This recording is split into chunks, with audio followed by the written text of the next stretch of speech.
सबसे बड़ा सवाल, क्या चीन उतरेगा 5000 किलोमीटर दूर ईरान के लिए युद्ध में? क्या उसकी मिलिट्री के पास इतनी क्षमता है? ऑपरेशन मिडनाइट हैमर में अमेरिका ने ईरान को परमाणु ठिकानों फोर्डो, नतांज और इस्फहान पर सटीक हमले किए। इन हमलों के मध्य पूर्व में तनाव को चरम पर पहुंचा दिया।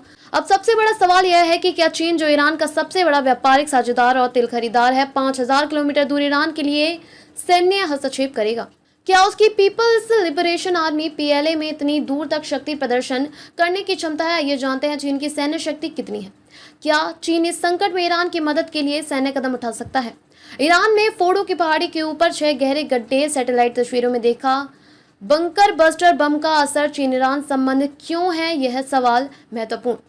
चीन और ईरान के बीच 25 साल का रणनीतिक सहयोग समझौता 2021 के, जिसमें ऊर्जा व्यापार, बुनियादी ढांचा और सैन्य सहयोग शामिल है।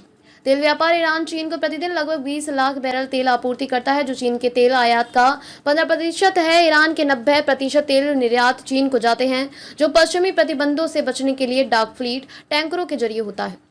रणनीति साझेदारी, ईरान चीन के लिए मध्य पूर्व में अमेरिकी प्रभाव को करने का एक महत्वपूर्ण साझेदार है। सैन्य सहयोग, चीन ने ईरान को मिसाइल तकनीक, ड्रोन पार्ट्स और रॉकेट ईंधन की आपूर्ति की है। ऑपरेशन मिडनाइट हैमर के बाद, जिसमें अमेरिका ने 7 B-2 स्टील्थ बॉम्बर्स को और 125 विमानों का इस्तेमाल कर ईरान के परमाणु ठिकानों पर हमला किया, यह सवाल उठा कि क्या चीन सैन्य रूप से ईरान का समर्थन करेगा।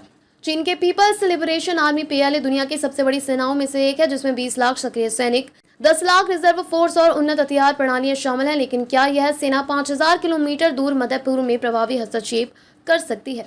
आइए पीएलए की ताकत और सीमाओं को समझें। पीएलए की साइबर युद्ध क्षमता उन्नत, जो रडार और संचार को जाम कर सकते हैं। अंतरिक्ष में 400 सैटेलाइट्स हैं, जो निगरानी और मार्गदर्शन के लिए उपयोगी है। अप्रत्यक्ष समर्थन जैसे खुफिया जानकारी दे सकते हैं, लेकिन प्रत्यक्ष युद्ध में सीमित प्रभाव।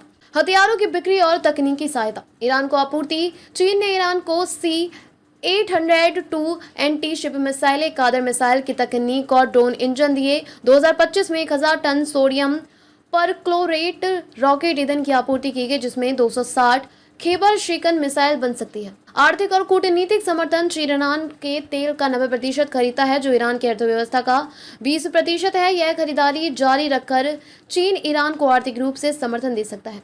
Belt and road initiative BRI के तहत चीन ईरान में बुनियादी ढांचा परियोजनाओं जैसे शियान तेहरान रेलवे को बढ़ावा दे सकता है। चीन की पीपल्स लिबरेशन आर्मी दुनिया की सबसे शक्तिशाली सेनाओं में से एक है, लेकिन 5000 किलोमीटर दूर मध्य पूर्व में सैन्य हस्तक्षेप करने वाली उसकी क्षमता सीमित है। पीएलए की नौसेना और वायु सेना क्षेत्रीय युद्ध जैसे ताइवान या दक्षिणी चीन सागर के लिए डिजाइन की गई है, न कि वैश्विक शक्ति प्रयोग के लिए। इसके अलावा चीन की गैर हस्तक्षेप नीति और अमेरिका से टकराव का डर उसे प्रत्यक्ष सैन्य कार्यवाही से रोकता है।